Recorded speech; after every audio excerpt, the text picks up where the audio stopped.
So I spoke with a man named David Tribes out of Gillespie County earlier today for a couple hours. He's running for a precinct chair position. He will be on the ballot because he's been challenged by a potential rhino woman who supported the lockdowns and the whole flatten the curve thing. Just not the best look, really. But on the phone with him for a couple hours, we established that his county is not dealing with some of the same issues that Tarrant County is dealing with. So it made me think that what I'd like to do, maybe actually instead now, a checklist. And I've called it Taking Back Texas County Election Procedure Statewide County Checklist or something like that. I'm going to work on the title. This is going to go over all of the most common policies and procedures that are in place at the county level that have rendered our elections unauditable and that sit in violation of Texas election codes. So we'll go down, it'll be like a list of, one example would be like the community-wide polling place program. We would list that and, little box, check yes or no if your county is a part of that. And if they're not, great. That should mean that you're voting in precincts still. That's great. If they are part of that, then I want you to read the Texas Election Code, Chapter 66. And then I will also provide to you the advisory code that's being used to authorize this program, which is in effect a circumvention in violation of Texas Election Codes, Chapter 66. Like almost all of Chapter 66 is being violated by the community-wide polling place program. On, hang on a second.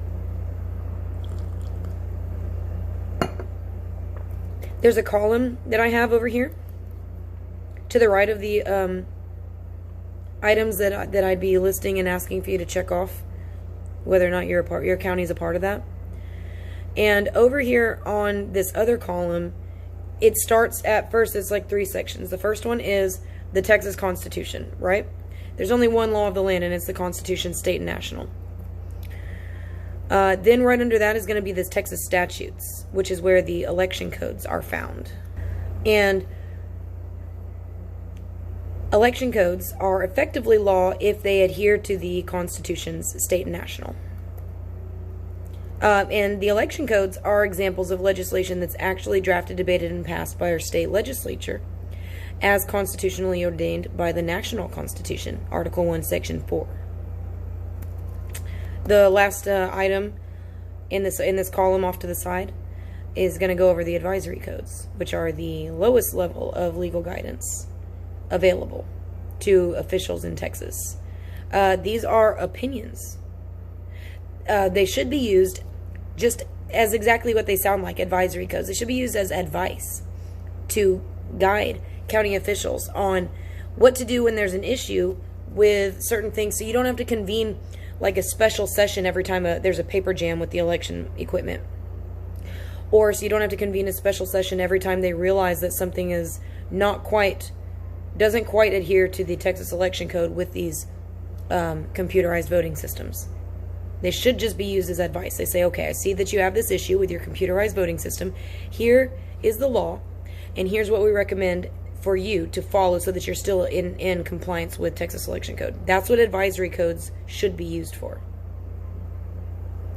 But that ain't what they're being used for.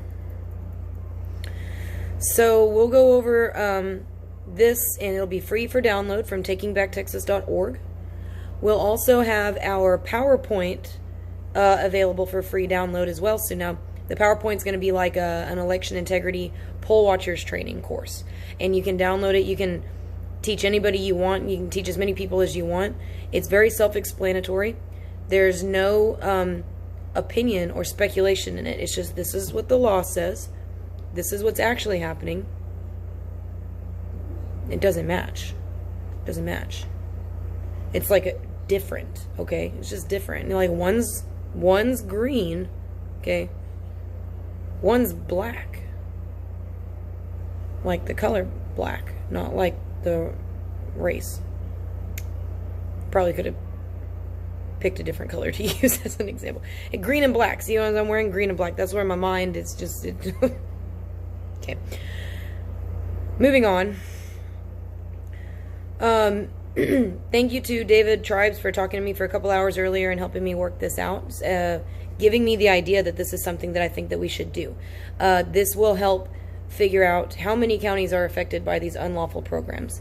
Many of these programs are authorized by the Secretary of State, but they were popularized by the National Association of Secretaries of State, the National Association of Counties, and the Election Center. I can't tell if these are NGOs because they're using all of our government officials. They're inviting them all and having like a little unconstitutional little powwow and sort of encouraging our state and county officials to talk themselves out of adhering to our state election codes. And this is not an issue that only affects Texas. This is an issue that affects what looks like every single state in the union. The Racine County, Wisconsin sheriff said it right.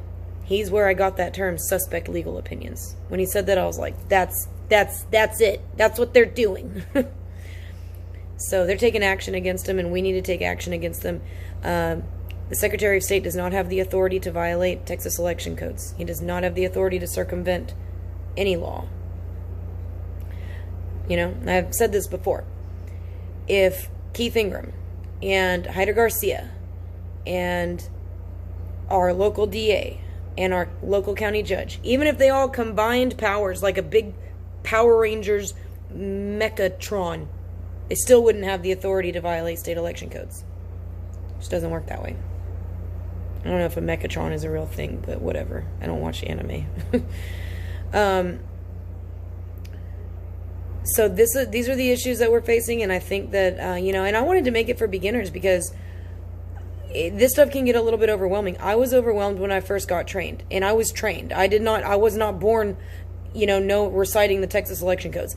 I was pointed in the right direction by a really powerful patriot woman, Dr. Laura Presley, with True Texas Elections. She's amazing. She pointed me in the right direction. I want to relay and help and point people in the right direction as well. I don't want everyone to feel overwhelmed.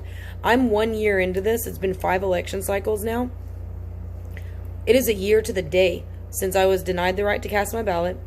I filmed them denying me the right to cast my ballot over and over. I had my hand slapped. They tried to slap the phone out of my hand. I called the cops. The cops escorted me through the line to vote.